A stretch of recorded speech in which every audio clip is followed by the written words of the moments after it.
Ever wondered about the time period of the Torah's writing? This question is more than mere curiosity. It's about understanding the context that shaped these sacred texts. The Torah, a cornerstone of faith for many, is also a historical document, a window into a world long gone.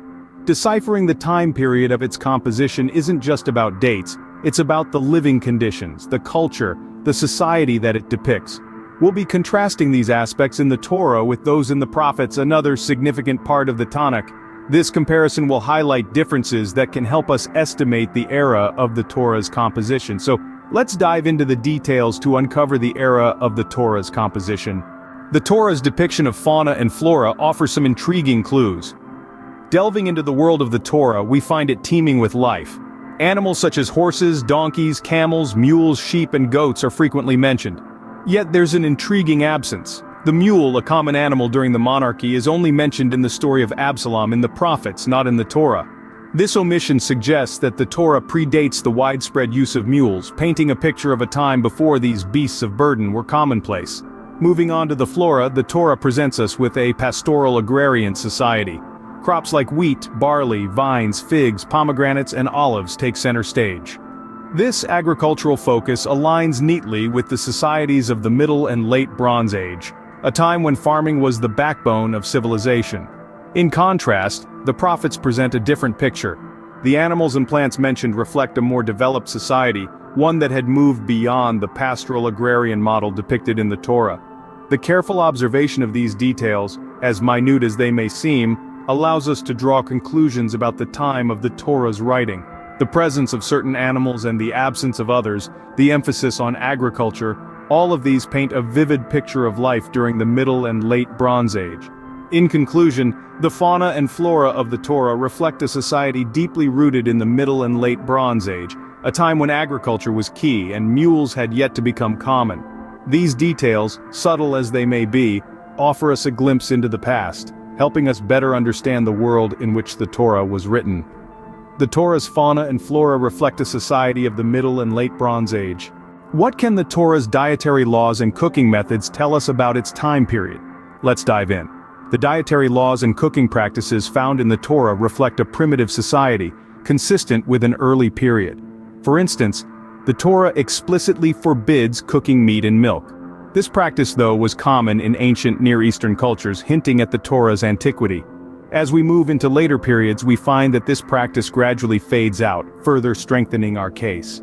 Now let's turn our attention to the manna described in the Torah. This heavenly food, as it's often referred to, is said to have fed the Israelites during their 40 years of wandering in the wilderness after the Exodus. The description of manna and its collection aligns well with a nomadic lifestyle, something characteristic of the time of the Exodus. To put it succinctly, the dietary practices and the food described in the Torah are not just random cultural artifacts, they're telling signs of the era in which the text was written, pointing towards an early nomadic lifestyle. The Torah's dietary practices align with those of an early nomadic lifestyle. From tents to stone houses, the Torah's dwellings tell a story of their own. The Torah, an ancient text, reflects a time when life was simpler, less cluttered by the noise and complexity of urban existence. It paints a picture of a people for whom the tent was the primary form of dwelling. This portrayal is in stark contrast to the prophets, which describe more complex urban settings and stone houses, indicative of an era of advanced construction techniques and urban planning. The simplicity of the dwellings in the Torah is not just a reflection of an austere lifestyle. It is a window into a time before the advent of complex urbanization. It offers us a glimpse of a society that was deeply connected to the land and the rhythms of nature, a society that was yet to be transformed by the march of progress and the rise of cities. And speaking of cities, the Torah's descriptions of them are intriguing. Take, for instance, the city of Jericho. The Torah describes it as a city with walls and gates, a description that aligns remarkably with archaeological findings from the Bronze Age.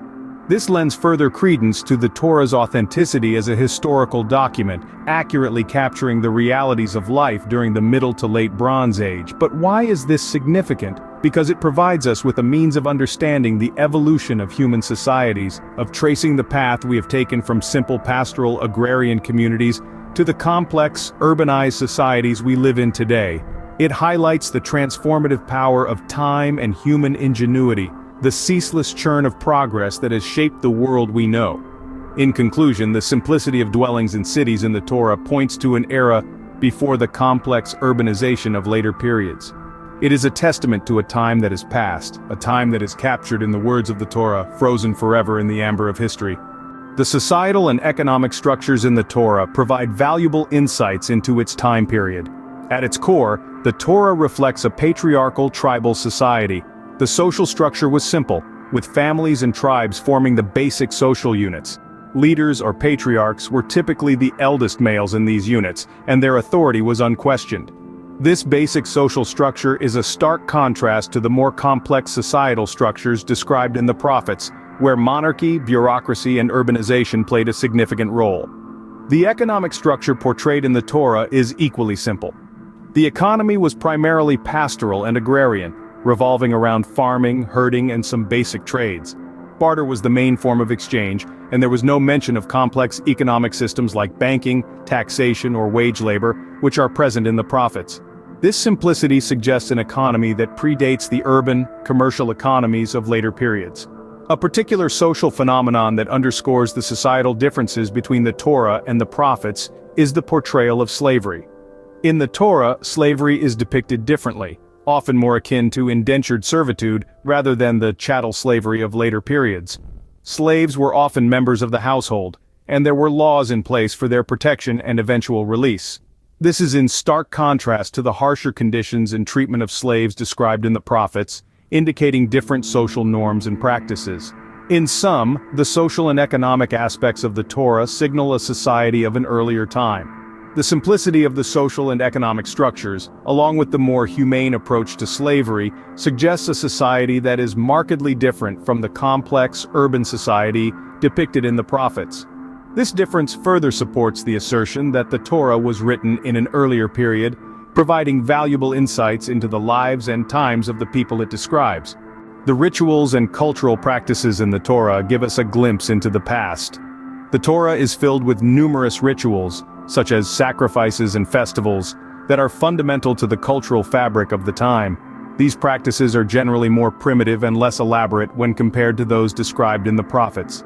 The Torah's rituals are deeply rooted in the everyday life of a pastoral agrarian society, reflecting an intimate connection with the natural world and the cycles of the seasons.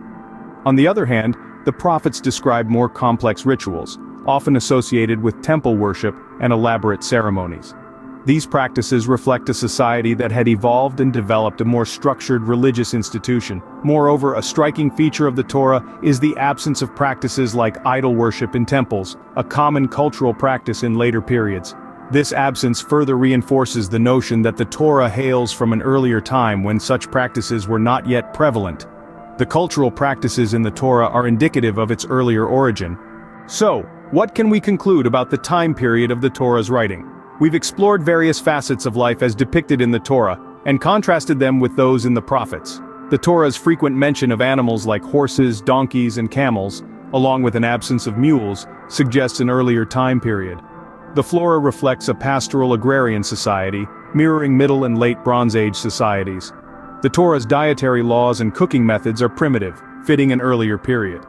The description of the manna in the wilderness aligns with a nomadic lifestyle, fitting the time of the Exodus and desert wandering. Dwellings in the Torah are simple, primarily tents, contrasting with the complex urban settings and stone houses mentioned in the prophets.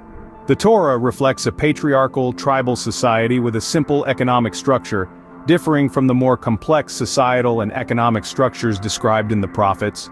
Rituals and cultural practices in the Torah are more primitive and less elaborate than those described in the prophets.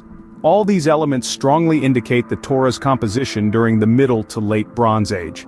The living conditions and culture in the Torah affirm its antiquity and authenticity as a historical document from the time of the events it describes.